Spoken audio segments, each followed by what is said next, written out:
प्रणाम जी, प्रणाम। हरिओम सर। हरिओम हरिओम।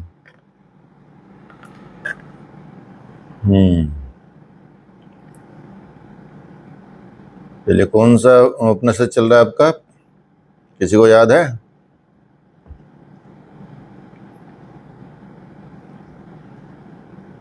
किसको याद है कौन सा उपनिषद चल रहा है? आवाज आ रही है?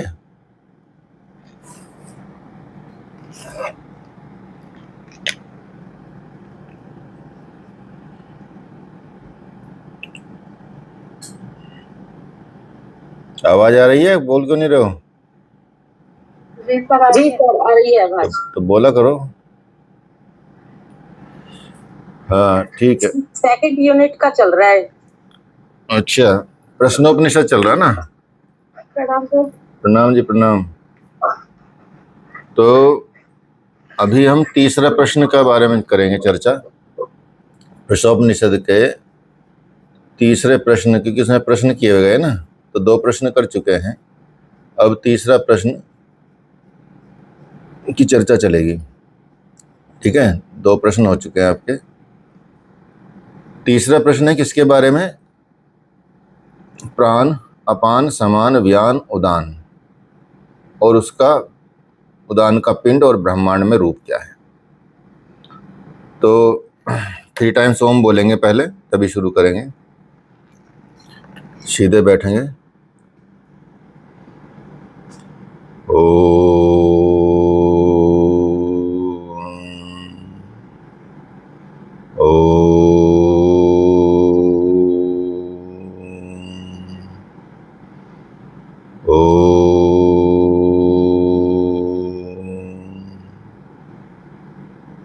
Relax. Gently open your eyes. तो प्रश्नोपनिषद में तीसरे प्रश्न के विषय में बताया जाता है, और यहाँ पर प्राण, अपान, समान, व्यान, उदान का पिंड और ब्रह्मांड में क्या रूप है, मतलब शरीर में क्या स्थिति है इनकी और ब्रह्मांड में क्या स्थिति है, इस विषय में इस अध्याय में चर्चा है, या इस प्रश्न में चर्चा है, तृतीय प्रश्न। क्योंकि आपको दूसरे प्रश्न में ये बताया है कि प्रजा, कहने का तात्पर्य कि जो कुछ उत्पन्न हुआ है उसे रई नहीं बल्कि प्राण धारण करता है, और प्राण, उसका प्राण ही क्या है? प्रकाशन करता है। प्राण ही सबसे मुख्य है, क्योंकि जैसे आपको बताया कि प्राण सबसे मुख्य उसमें आता है।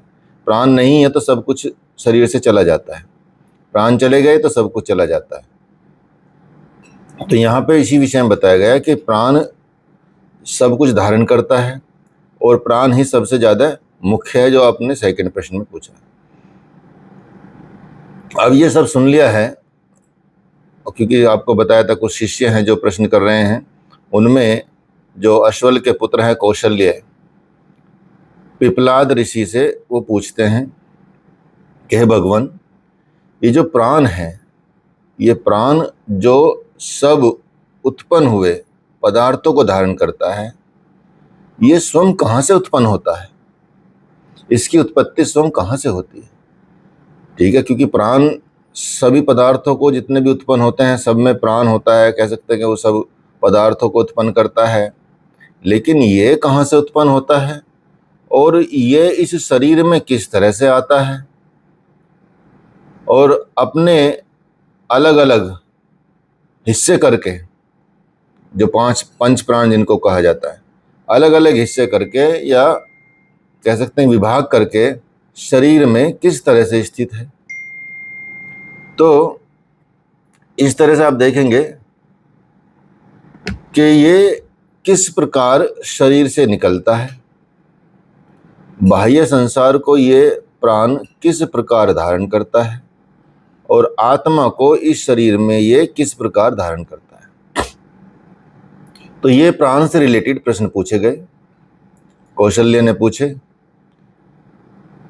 ये जब प्राण से रिलेटेड सारे प्रश्न किए गए तो ऋषि जो हैं, महर्षि उत्तर देते हैं कि भाई तुमने तो एक ही प्रश्न में बहुत सारे प्रश्न कर डाले, तुझे पूछने के लिए तो एक बोला था, तुमने तो कई प्रश्न कर लिए।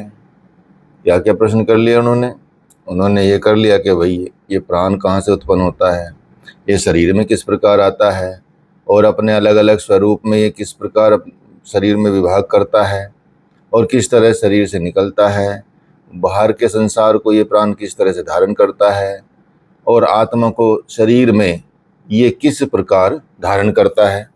तो ऋषि ने बोला कि भाई ठीक है, बहुत सारे प्रश्न पूछ डाले तूने, तो चल कोई बात नहीं, क्योंकि तुम ब्रह्मनिष्ठ हो, अर्थात तुम ब्रह्म की आत्मा हो। क्योंकि जो ऐसे जिज्ञासु होते हैं, अध्यात्म के जिज्ञासु होते हैं और सिद्धांतों के जिज्ञासु होते हैं, और जिनको मतलब अध्यात्म में जाना है, योग में जाना है, और वो किसी भी गुरु से यदि प्रश्न पूछते हैं तो गुरु प्रश्न ही होते हैं, प्रसन्न हो जाते हैं वो। तो इसलिए उन्होंने कहा कि तू ब्रह्मनिष्ठ है, अच्छा व्यक्ति है, अच्छा स्टूडेंट है, अच्छा शिष्य है, इसलिए मैं तेरे इन सारे प्रश्नों का उत्तर देता हूँ। तो ये प्रश्न पूछे गए शिष्य के द्वारा, कौशल के द्वारा, प्राण के विषय में पूछे गए। अब प्राण के विषय में ऋषि बताते हैं कि जिस प्राण के विषय में तूने पूछा कि उसकी उत्पत्ति आत्मा से होती है, उन्होंने पूछा कि प्राण की उत्पत्ति कहाँ से होती है। तो ऋषि कहते हैं कि जो प्राण की उत्पत्ति आत्मा से होती है। कैसे होती है? जैसे पुरुष के साथ उसकी जो परछाई है, उसकी जो छाया है, वो लगी रहती है, इसी तरह से आत्मा भी साथ में लगी रहती है। जैसे पुरुष के साथ, मनुष्य के साथ उसका साया या उसकी छाया लगी रहती है, उसकी परछाई लगी रहती है, इसी तरह से आत्मा के साथ प्राण भी लगा रहता है।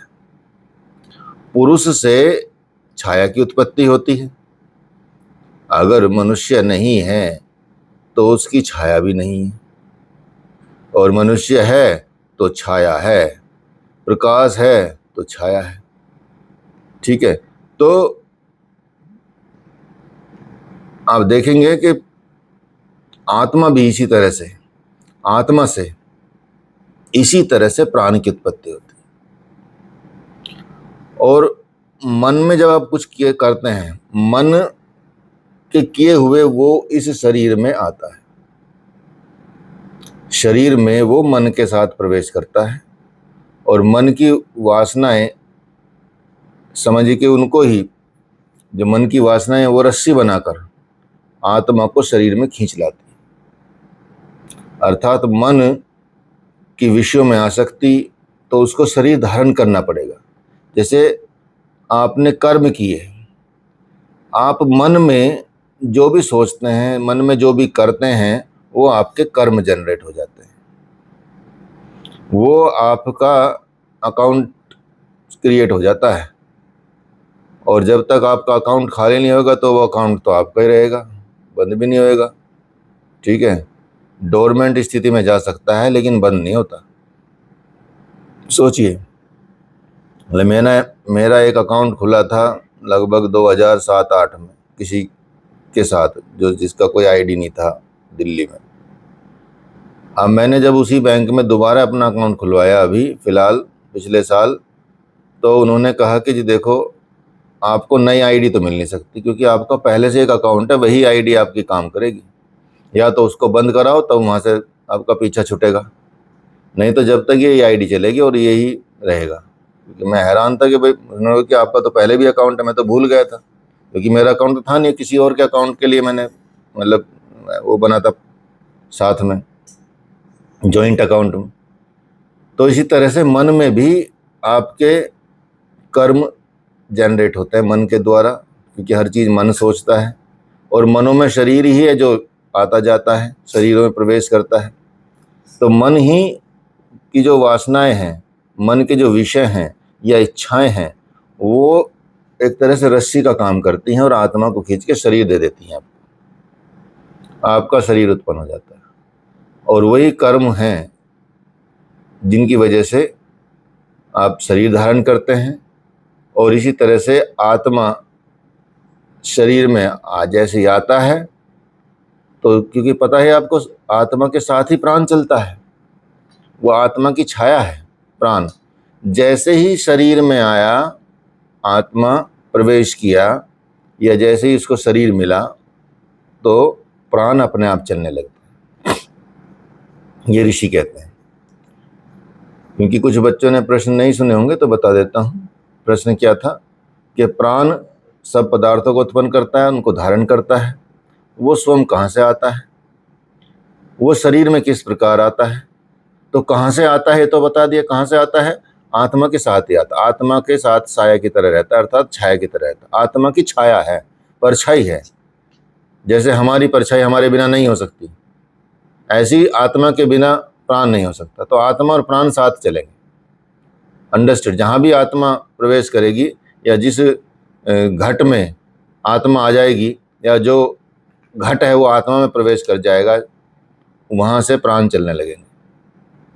ये शरीर में किस प्रकार आता है, और अपने अलग अलग स्वरूप में डिवाइड करके शरीर में किस प्रकार स्थित होता है, किस तरह से शरीर में से निकलता है, बाहर के संसार में ये प्राण किस प्रकार उनको धारण करता है, और आत्मा को शरीर में ये किस प्रकार धारण करता है, ये सारी चीजें हैं। तो यही प्रश्न का उत्तर यहाँ ऋषि ने दिया है कि मन में जो विषय की, मन से जो काम किए गए हैं, उनसे शरीर आता है, शरीर में आता है। उसी को प्रारब्ध कहते हैं, जो कर्म कहते हैं, क्रियामान कर्म कह लीजिए आप, संचित कर्म कह लीजिए, प्रारब्ध कर्म कह लीजिए। ये जो 3 प्रकार के कर्म हैं, ये आप अगर कुछ भी नहीं कर रहे ना, बैठे भी हैं आप और मन में सोच रहे हैं, तो वहाँ भी आप कर्म जनरेट कर रहे हैं। लग रहा है कि भाई यहाँ हम शरीर से कुछ नहीं कर रहे हैं, कर्मेंद्रियाँ काम नहीं कर रही हैं, लेकिन मन तो काम कर रहा है। मन भी एक 11वीं इंद्रिय के रूप में आ जाता है, तो मन तो सबसे ज़्यादा है। तो मन जो भी काम करेगा, उसका आपको कर्म जनरेट किया जाए। अगर मन में धारण कर लिया कि मैं नहीं कर रहा हूँ, मेरे ईश्वर कर रहे हैं, गुरु कर रहे हैं, और आप उचित कर्म करते जाएं, क्योंकि कभी ईश्वर और गुरु गलत कर्म करने के लिए नहीं बोलते। आप ये सोचें कि मैं गलत कर्म करके भी उन भगवान को सौंप दूंगा, वो नहीं हो सकता, ठीक है। तो ईश्वर हमेशा आपको सत्य कर्म करने के लिए बोलते हैं, उचित कर्म करने के लिए बोलते हैं। तो इसी तरह से आत्मा आती है कि आत्मा जैसे शरीर में आई तो प्राण अपने आप चलने लगेंगे। जैसे और भी उदाहरण समझ सकते हैं, जैसे सम्राट होते हैं, राजा होते हैं, और अपने नीचे जो कर्मचारी होते हैं, वो अपने अपने काम में नियुक्त करता है। तो जैसे प्राण ही यहाँ पे क्या करेंगे,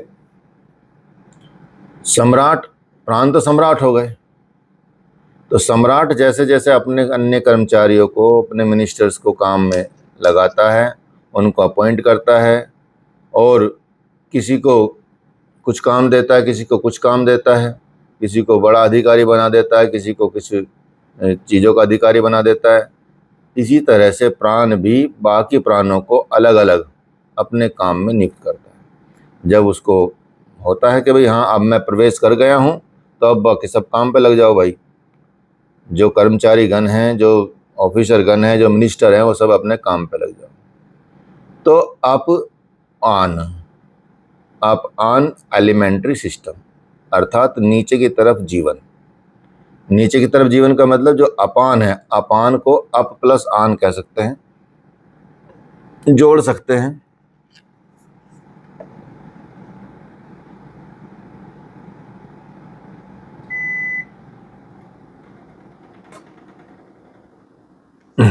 लिंक वही रहता पुराने वाला ही, नया लिंक नहीं जाता,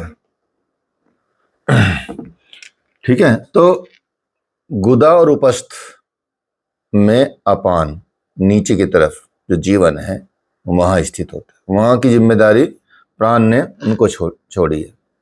चक्षु मतलब आँख, श्रोत्र मतलब कान, मुख मतलब मुंह, नासिका मतलब नाक, इनमें प्राण स्वयं रहता है।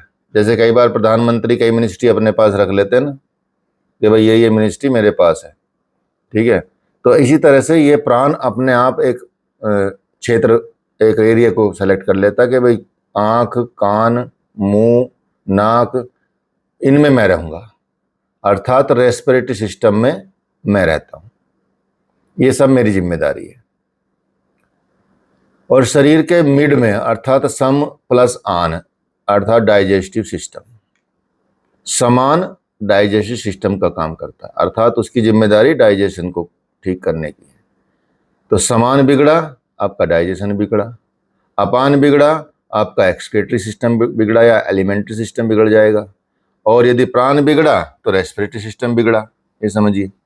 तो इसको हेल्थ के पॉइंट ऑफ व्यू से भी आप जान सकते हैं, लेकिन यहाँ तो क्योंकि अध्यात्म की भी बात चल रही है और जिज्ञासु हैं वो प्रश्न पूछ रहे हैं, उसके विषय में बता रहे हैं कि ये कैसे डिवाइड करता है अपने अपने, मतलब अलग अलग क्षेत्र में कैसे जाता है। तो शरीर के मध्य में क्या है? समान है, डाइजेस्टिव सिस्टम है, उसमें प्रतिष्ठित रहता है। समान के द्वारा ही शरीर में वो आहुति के रूप में पड़ा हुआ जो अन्न है उसको सम करता है, अर्थात उसको एक एक एक एक एक रस बना देता है, अर्थात वो उसके लिए तैयार करता है ये सामान खाने को, भोजन को, कि ये ब्लड तक पहुंच जाए। ऐसा रस जनरेट करता है कि भाई हमको इसको भोजन को इस तरह से क्रिएट करना है कि उसके काबिल बना देना है। जैसे हम खाना खाते हैं, कच्चा खाना तो खा नहीं लेते, जो पकी हुई चीज़ पकाने के साथ खाई जाती हैं, पका के खाई जाती हैं या कुछ तरीके से खाई जाती हैं, तो उस तरीके से वो खाना हम खाते हैं कि भैया अब हमारे योग्य बन गया। कई सब्जियां ऐसी होती है ना कि आप उसको अपने योग्य बनाने के लिए, जैसे आप कटहल है ऐसे कोई खा लोगे कच्चा चबा के? नहीं खा पाओगे, ठीक है।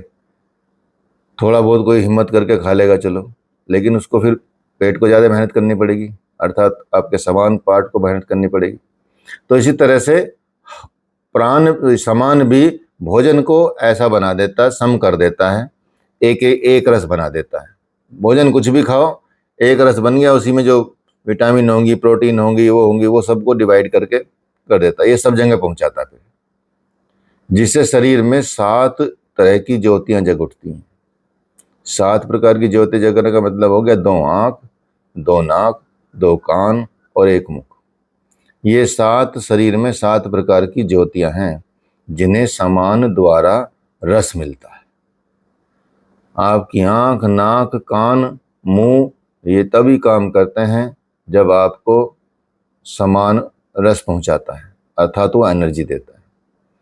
नहीं तो एनर्जी नहीं होगी तो आप देखेंगे कि आपकी आंखें भी बंद सी होती रहेंगी, आपको कुछ मतलब वो शरीर के अंग जो है काम करने बंद हो जाते हैं। तो ये आप समझ गए, प्राण हो गया आपका इस लंग्स वाले पार्ट से लेकर यहाँ तक, नासिका, मुख तक और आंख तक लेकर, ठीक है। समान आपका डाइजेस्टिव सिस्टम हो गया और अपान आपका एक्सक्रीटरी सिस्टम हो गया। तो इस तरह से और भी जो हैं आगे भी बताया जाएगा कि कौन कौन से प्राण हैं, कैसे करते हैं।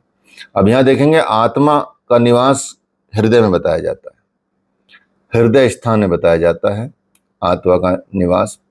और उस हृदय के साथ बहुत जो नाड़ियाँ हैं, हृदय में लगभग 101 नाड़ियाँ हैं। हृदय के अंदर 101 नाड़ियाँ हैं और 101 नाड़ियाँ क्या मुख्य नाड़ियाँ हैं, अर्थात इनमें से एक एक से 100 शाखाएं निकली हैं। एक नाड़ी से 100 शाखाएं निकली, उन शाखाओं से भी एक एक से 72,000 शाखाएं निकली। तो हृदय से लेकर इस पूरे शरीर में जो सर्कुलेटरी सिस्टम है, रक्त संचारणी संस्थान है, वो व्यान है, वहाँ में व्यान विरचता है, अर्थात पूरे शरीर में वो व्याप्त रहता है। अर्थात जहाँ जहाँ शरीर में नर्वस सिस्टम है, जहाँ जहाँ शरीर में ब्लड सिस्टम है, वेन्स हैं, आर्टरीज हैं, जहाँ जहाँ भी पूरे शरीर में ब्लड पहुँचा रही हैं, एनर्जी पहुँचा रही हैं, वो उसके थ्रू, हृदय के थ्रू निकल के पूरे शरीर में उस व्यान वायु को व्याप्त करता है, ये पूरे शरीर में चला जाता है। अब यहाँ देखेंगे बहुत सारे जो अध्यात्म के लोग हैं, अध्यात्म के ऋषि हैं, मुनि हैं, जो आप देखेंगे या कुछ रिसर्च करने वाले भी लोग रहते हैं, वो उनका कहना है कि उपनिषद में जो नाड़ी का सिस्टम बताया वो नर्व या आर्टरी, कई बार वो जिक्र करते हैं, लेकिन कुछ कहते हैं कि भाई ये जो नर्व और आर्टरी नहीं है, ये उपनिषद में भी ज़्यादातर क्लियर कर दिया गया है। कुछ विद्वानों ने कोशिश की होगी कि ये आर्टरी है, नर्व है, लेकिन ये नर्व और आर्टरी नहीं है। ये अंडरस्टैंड कर लेना बहुत ज़रूरी है। नाड़ी का मतलब न कोई नर्वस सिस्टम या नर्व नहीं है जो फिजिकली प्रेजेंट हो, ऐसी नहीं है, बल्कि ये क्या है, सूक्ष्म शरीर, जो हमारा सूक्ष्म शरीर है उसमें ये अदृश्य रूप से छिपी हुई नाड़ियां हैं। और इनका संबंध किससे है? चक्रों से है। और चक्रों का जो वर्णन है ज़्यादातर आपको तांत्रिक ग्रंथों में मिलेगा, विशेष तौर से, क्योंकि चक्रों को बहुत ज़्यादा शुरुआत में बताया नहीं जाता, क्योंकि बहुत सारी उल्टी चीज़ें हो जाती हैं, कई बार चीज़ें बदल जाती हैं और उसको कुछ और समझ लिया जाता है। ठीक है, चक्रों का वर्णन है, शास्त्रों में है, सब है। चक्र भी एनर्जी सेंटर्स हैं, ट्रांसफार्मर बोली जहाँ से सप्लाई होती है इलेक्ट्रिसिटी, मान के चलिए, और वो नाड़ियों के थ्रू ही होती है, नाड़ियाँ सब कनेक्ट होती हैं। तो ये सूक्ष्म शरीर की सिस्टम है, अर्थात ये फिजिकली बॉडी में नहीं पाई जाती, जबकि नर्व और आर्टरी फिजिकली पाई जाती हैं। तो ज़्यादातर जो अध्यात्म शास्त्री हैं या अध्यात्म के ज्ञाता हैं, उन्होंने इन नाड़ियों को क्या कहा है? सूक्ष्म शरीर में अदृश्य रूप से विद्यमान है और इनका संबंध चक्रों से होता है। फिर एक हृदय से एक नाड़ी, जो कैरोटिड आर्टरी मान के चलिए उसको, अगर नॉर्मली समझना है अब, तो वो ऊपर के देश को जाते हैं, अर्थात ऊपरगामी होती है, जो मस्तिष्क को जाती है। और उसमें क्या है, उसका जिम्मेदारी किसको सौंपी गई है? उदान को सौंपी गई है। उद प्लस आन, ऊपर या नीचे की तरफ जीवन रहता है, तो उदान की जिम्मेदारी ऊर्ध्व प्रदेश को है या ऊर्ध्व देश को है या ऊपर के क्षेत्र को है। अब यहाँ आप देखेंगे, पुण्य कार्य करने से जो हृदय में बैठे हुए आत्मा है, आत्मा को उदान पुण्य लोक में ले जाता है।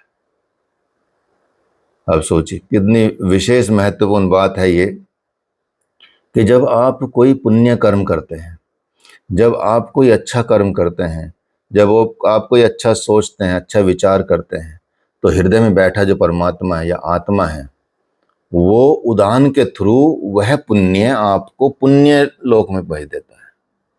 वो आपका कर्म पुण्य लोक में भेज देता है। पाप कर्म करने से आत्मा को उदान पाप लोक में ले जाता है। तो उदान का क्या है? उदान देख लीजिए कैसा चैनल है, ये व्हीकल भी मान के चलिए या आपका मैसेंजर मान के चलिए। जो आप कर्म करोगे वो उदान के थ्रू उस लोक में चले जाएगा जिस जैसा आपका कर्म रहेगा। पाप कर्म रहेगा तो पाप लोक में चला जाएगा, और पुण्य कर्म रहेगा तो पुण्य लोक में जाएगा। तो दोनों प्रकार के कर्म करने से आत्मा को उदान मनुष्य लोक में ले आता है। ये कई और उपनिषदों में भी उल्लेख है इसका, अर्थात तैत्तिरीय उपनिषद में भी उल्लेख है, ऐत्रेय उपनिषद में भी उल्लेख है। तो आप समझ गए उदान का कितना महत्व। उदान क्या है? उदान ही आपके जन्म का कारण बनता है, बार बार जन्म का कारण बनता है। यदि आप पुण्य कर्म करोगे तो वो पुण्य लोक में ले जाएगा आपको, आपके कर्म को वहां ले जाएगा, आपका लेखा जोखा। और जब आप पाप कर्म करेंगे तो पाप लोक में ले जाएगा। अब जब दोनों कर्म करोगे, मिश्रित कर्म करोगे, तो वो आपको मनुष्य लोक में ले जाता है, क्योंकि जब तक आप ऐसा रहेगा तब तक वो आप करते रहेंगे। ठीक है, तो अब देखेंगे, बताया जाता है कि अन्न प्राण ने जो धातु है उससे धन जब प्रत्यय लगता है तो आन का अर्थ हो जाता है जीवन क्रिया। जैसे बार बार आया ना, उदान, समान, प्राण, उद प्लस आन। आन का मतलब होता है जीवन क्रिया, जिसके साथ भी सबके साथ लगा है, जैसे प्राण उसमें भी आन। ठीक है, समान, व्यान, उदान। ठीक है, तो ये सब क्या है? ये आन का मतलब हो गया, यदि आप शाब्दिक अर्थ में भी समझें तो इसका मतलब हो जाता है जीवन क्रिया। अब पिंड में प्राण अपान का तो वर्णन समझ गए आप, कि ये पिंड में प्राण अपान का वर्णन ऐसे होता है। अब क्योंकि पहले ही टॉपिक में आपने समझा है कि इसके प्राण के विषय, मतलब ये जो प्राण अपान व्यान समान उदान जो पंच प्राण हैं, ये पिंड के हिसाब से इनको समझाओ और ब्रह्मांड के हिसाब से भी समझाओ। तो यही पिंड के हिसाब से जब समझा आपने, आप पिंड के हिसाब से समझ गए, आप इतना गूढ़ रहस्य समझ गए इसके, ठीक है। तो सिर्फ ये आप योग में जहाँ लिखा भी जाता है सिर्फ इतना ही काउंट किया जाता है कि भाई ये प्राण यहाँ है, वहाँ है, उदान वहाँ है, समान वहाँ है, ये होता है। लेकिन यहाँ और ऊपर बढ़ के चीज़ें बता दी गई हैं, अध्यात्म की और पराकाष्ठा पे आपको ले गए हैं कि उदान क्या है, समान क्या है। अब ये पिंड में प्राण अपान के बाद इनका वर्णन हो गया। अब ब्रह्मांड में ये कैसे विद्यमान रहते हैं? ब्रह्मांड में प्राण अपान का वर्णन भी ऋषि करते हैं। तो आप देखेंगे जो बाह्य जगत है उसमें प्राण ही आदित्य रूप होकर उदय होता है। जो सूर्य है आदित्य रूप है, जिस जो प्राण का आदित्य रूप है, वो उस रूप में उत्पन्न होता है और वही आपको जीवन देता है। अर्थात आप देखेंगे जहां सूर्य नहीं है, जहां सूर्य की वजह से ही जीवन होता है, अगर सूर्य नहीं है तो जीवन नहीं, ठीक है। तो आदित्य की प्राण शक्ति ही आंखों की प्राण शक्ति को बनाती है, या कह सकते अनुग्रहित करती है। चक्षु का प्राण पिंड का प्राण है, अर्थात आंख का प्राण हुआ पिंड का प्राण, और आदित्य का प्राण ब्रह्मांड का प्राण। इसलिए आंख इस पिंड का सूर्य है, सूर्य इस ब्रह्मांड का चक्षु है, इसलिए सूर्य को आंख कहा गया। क्यों कहा गया? कि कई जब ऋषि मुनि बोलते हैं ना, संत बोलते हैं, हमारे गुरुदेव भी बोलते हैं कि भगवान की आंख है सूर्य। अब क्यों आंख है वो यहां आप विषय को समझ रहे हैं, क्योंकि वही है जो प्राण शक्ति देता है। आदित्य की प्राण शक्ति आंखों में है, आंखों में है। आदित्य कौन है? सूर्य। तो ब्रह्मांड में उसकी प्राण शक्ति आदित्य है। इसलिए चक्षु क्या है? इस पिंड का सूर्य हुआ और सूर्य इस ब्रह्मांड का चक्षु हुआ। दोनों में समानता है, तादात्म्यता है। पृथ्वी नीचे है, वैसे ही प्राण ऊपर और अपान नीचे है। तो सूरज के साथ प्राण का संबंध है और पृथ्वी के साथ किसका संबंध हुआ? अपान का। ये सांकेतिक अर्थ में भी समझ सकते हैं कि अधोगामी जो स्थिति है पृथ्वी लोक की है, इसके ऊपर के लोक में जाना होगा तो आपको अलग चीजें करनी होंगी, लेकिन पृथ्वी लोक आपको, मतलब बाकी चीजें आपको नीचे की तरफ भेजती हैं, मतलब पृथ्वी लोक में भेज देती हैं। आत्मा का यदि उद्धार होगा तो ऊपर की तरफ जाओगे, आत्मा का यदि आपने पतन किया तो नीचे की तरफ जाओगे। तो पृथ्वी में भी जो देवता है वो पुरुष में अपान है। तो पृथ्वी का देवता कौन है? जो इसे नीचे की तरफ खींचता है वही इसका देवता है, उसी से तो पृथ्वी टिकी हुई है, नहीं तो सूरज के खिंचाव से उसी से जा टकराती, इतनी ग्रेविटी है सूरज की। तो बाह्य जगत में अपान ही गुरुत्व रूप होकर स्थिति का कारण बनता है। जो उसकी गुरुत्वाकर्षण शक्ति है पृथ्वी की, वही अपान है, वही। तो पृथ्वी की अपान शक्ति ही शरीर के अपान शक्ति को रिप्रेजेंट करती है। जो शरीर की अपान शक्ति है, अगर ग्रेविटी नीचे की तरफ नहीं जाएगी तो आपका जो भोजन भी है, आप तो नहीं ले जा रहे उसको, भोजन को आपने तो मुंह से खाया, ठीक है, और पेट में चला गया, लेकिन वहां तक ले जाने के लिए और फिर आपको जो इच्छा होती है टॉयलेट जाने की, शौचालय जाने की, तो वो ऐसा नहीं है कि बिना अपान के वो चले हो जाएगी। तो उसको काम करने का जो काम करता है वो अपान वायु करती है, तो वो नीचे की तरफ ग्रेविटेशनल फोर्स की तरह से नीचे ले जा देगी। तो सूरज और पृथ्वी के बीच में जो अंतर है, इसी तरह से इन दोनों के बीच में आकाश है, वही समान है। और वायु जो है वो चारों तरफ जो हमेशा हर जगह जो फैली है वो व्यान है। तो सूरज और पृथ्वी के बीच में जो डिफरेंस है, ऐसा ही जो बीच में जो आ गया वो हो गया समान, और जो इसके चारों तरफ फैला है वो है वायुव्यान। तो शरीर में जैसे उदान है वैसे ही ब्रह्म जगत में तेज है। पिंड और ब्रह्मांड के ये 5 प्राणों का आपने वर्णन समझा है, इसके विषय में जाना है कि पिंड में कैसे है और ब्रह्मांड में कैसे है। इसके बाद जब पिंड की बात करते हैं ऋषि, कहते हैं कि उदान के द्वारा शरीर, जो आत्मा शरीर से निकलता है और जब तक शरीर में तेज रहता है अर्थात शक्ति रहती है तब तक आत्मा उदान की सहायता से शरीर में ही रहता है। तो जब शरीर का तेज शांत हो जाता है तब इंद्रियां बाहर फिरना छोड़ देती हैं, मन में जा टिकती हैं और मनुष्य पुनर्जन्म की तैयारी करने लगता है। तो ये आप देखेंगे शरीर में उदान, बाह्य जगत में तेज, पिंड और ब्रह्मांड के 5 प्राणों का वर्णन इसमें किया गया है। पिंड क्या है? पिंड में आते हुए ऋषि बताते हैं कि भैया जो उदान है वो आत्मा शरीर से निकालता है और जब तक शरीर में तेज रहता है तब तक आत्मा उदान की सहायता से शरीर में ही रहता है और जब शरीर का तेज शांत हो जाता है तब इंद्रियां बाहर फिरना छोड़ दे, मन में जा टिकती हैं, मनुष्य पुनर्जन्म की तैयारी करने लगता है। तो शरीर का उदान क्या है? बाह्य जगत का तेज का प्रतिनिधि करता है। जो बाह्य जगत में तेज है वो शरीर में उदान का प्रतिनिधित्व करेगा। तो जो प्राण शक्ति शरीर में उदान का काम करती है वही बाह्य जगत में तेज का काम करती है।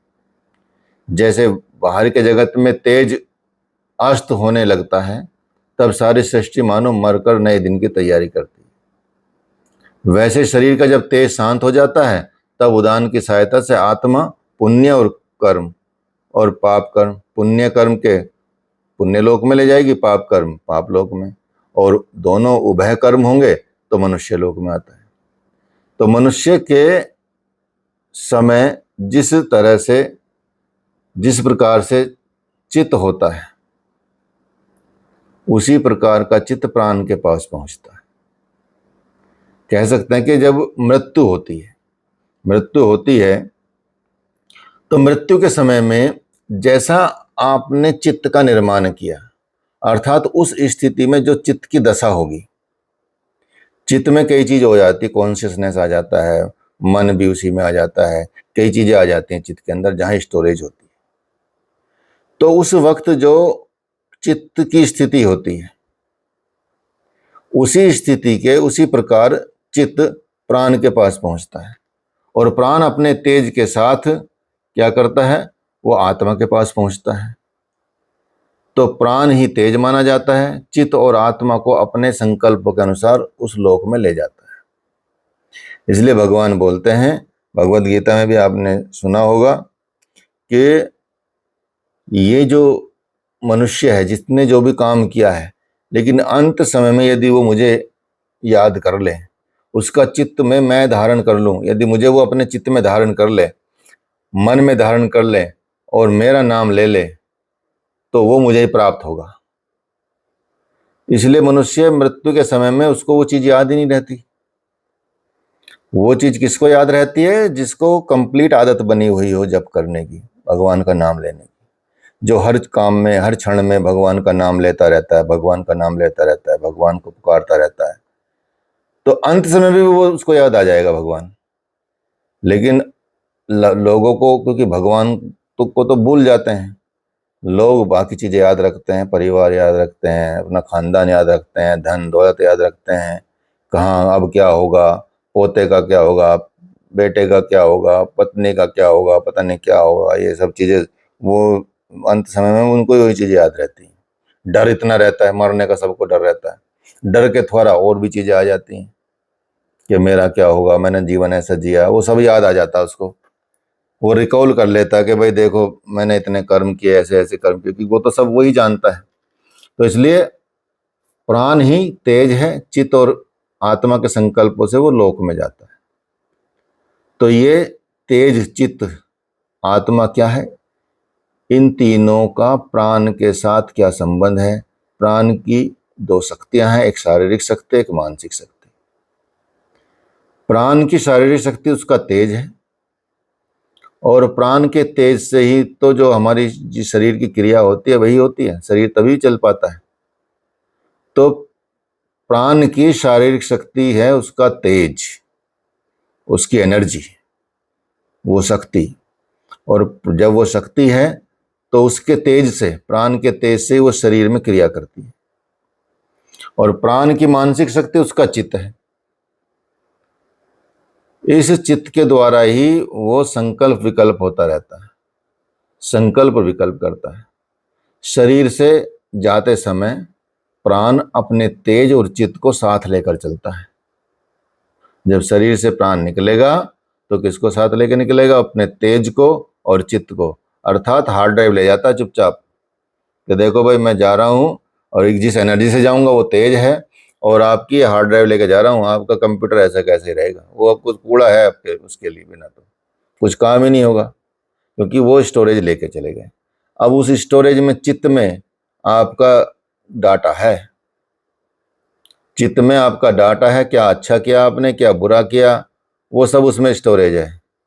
इसलिए भगवान कहीं अलग से हार्ड ड्राइव नहीं रखता आपके पास, वो आपका चित्त ही बना देता है कि भाई तेरा माल इसमें स्टोरेज होता रहेगा।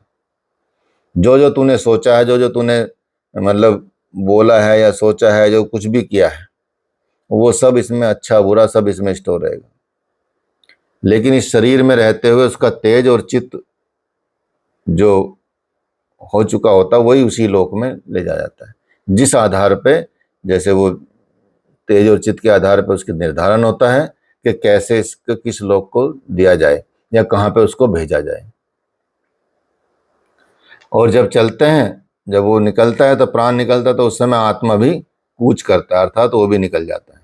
क्योंकि आत्मा और प्राण तो साथ ही साथ हैं, जैसे बताया आपको, एक के साथ दूसरा जाएगा ही जाएगा, अर्थात वो वहां नहीं रह सकता, क्योंकि जो परछाई है, परछाई जाएगी ही जाएगी।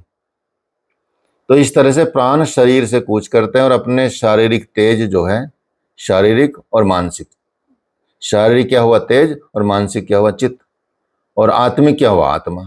शारीरिक, मानसिक, आत्मा, आत्मिक, इन तीनों आधारों को साथ लेकर चलता है। आत्मा शरीर से निकलता है, जिस मार्ग से निकलता है उसे जो उपनिषद के ज्ञाता हैं उसे उदान मार्ग कहते हैं। ये वो मार्ग है जो हृदय की उस नाड़ी से चलता है जो मस्तिष्क में जाकर खुलती है, जिसे अंग्रेजी में आप देखेंगे कैरोटिड आर्टरी कहते हैं। हृदय की एक नाड़ी जाती है सीधी और मस्तिष्क में खुलती है, कैरोटिड आर्टरी। ये फिजिकल डेफिनेशन इसको मान के चलिए, लेकिन इसके अंदर भी एक नाड़ी होती है जो ऊपर की तरफ उदान को ले जाती है।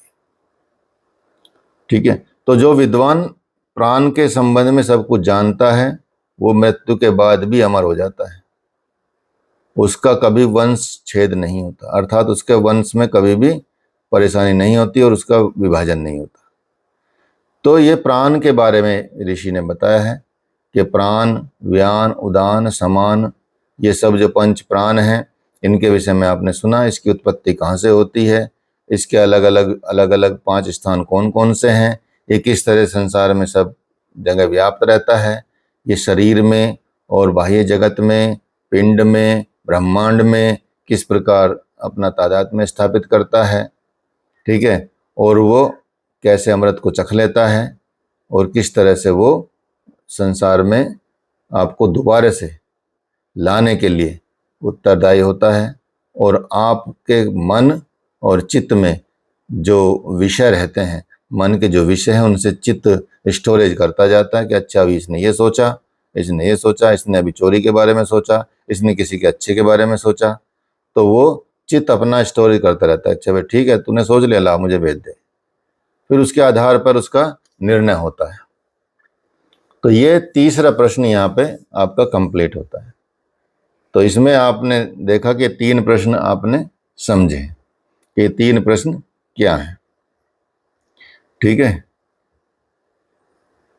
यहाँ तक कोई प्रश्न हो तो आप पूछ सकते हैं। और कैमरा ऑन क्यों नहीं करते आप लोग, इतना प्रमाद क्यों करते हो भाई? सब लोग ऐसे हैं कि सब कैमरा नहीं ऑन कर सकते हैं? हाँ, आवाज आ रही है? जी सर। कैमरा क्यों नहीं ऑन करते हो? कैमरा ऑन नहीं तो अटेंडेंस नहीं है, ये समझ लेना। आराम से 5 नंबर कट काम कर रहे थे। आराम से 5 नंबर कट जाएंगे आपके। सिंपल है। ठीक है, हल्के में नहीं लीजिएगा इसको, नहीं तो 1 साल जाएगा आपका बर्बाद, ऐसे गड़बड़ करोगे तो।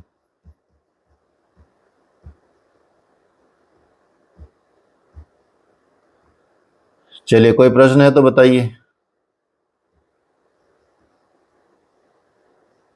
रिजल्ट भी आने वाला आपका,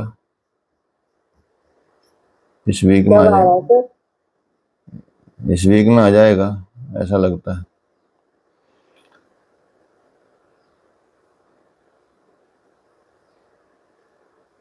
चलिए, यहाँ पे आप देखेंगे 3 प्रश्न हो गए आपके, तो चौथा प्रश्न करेंगे इसके विषय में, क्योंकि थोड़ा है इसमें, काफ़ी है, तो ये आपका अगली क्लास में इसको करेंगे हम। तो अगला प्रश्न होगा आपका, चौथे प्रश्न में जो विषय रहेगा, प्राण, मन, आत्मा और ब्रह्म का महत्व। प्राण, मन, आत्मा और ब्रह्म का महत्व, इनका उत्तरोत्तर महत्व क्या है, अर्थात प्राण का महत्व क्या है, मन का महत्व क्या है, आत्मा का महत्व क्या है और ब्रह्म का महत्व क्या है। इनका उत्तरोत्तर जो महत्व है, अर्थात बढ़ते हुए क्रम में क्या महत्व है, प्राण कहाँ से उत्पन्न होता है, शरीर में कहाँ कहाँ स्थित होता है, कैसे जाता है मनुष्य शरीर में, बाह्य जगत में इसका क्या संबंध है, ये प्रश्न सब आपने सुन लिए, अर्थात इनके उत्तर आपने सुन लिए। अब यहाँ जो प्रश्न करेंगे वो शौर्य के पुत्र गार्ग्य करेंगे। गार्ग्य प्रश्न करेंगे कि कौन सोता है, कौन जागता है, कौन स्वप्न देखता है, किसे सुख होता है और सब किसमें प्रतिष्ठित होता है, कौन इन सब का आधार है। ठीक है, ये सब आप प्रश्न करेंगे। क्लियर है? तो ये सब आप इसके बारे में आपको नेक्स्ट क्लास में बताएंगे, जैसे मैसेज करेंगे। ठीक है, तो यहाँ तक के लिए आपका इतना ही करते हैं। अगली क्लास में आपका चौथा प्रश्न चलेगा, चतुर्थ प्रश्न की बात की जाएगी। चलिए, सीधे बैठेंगे, 3 टाइम्स ओम बोलेंगे। ओ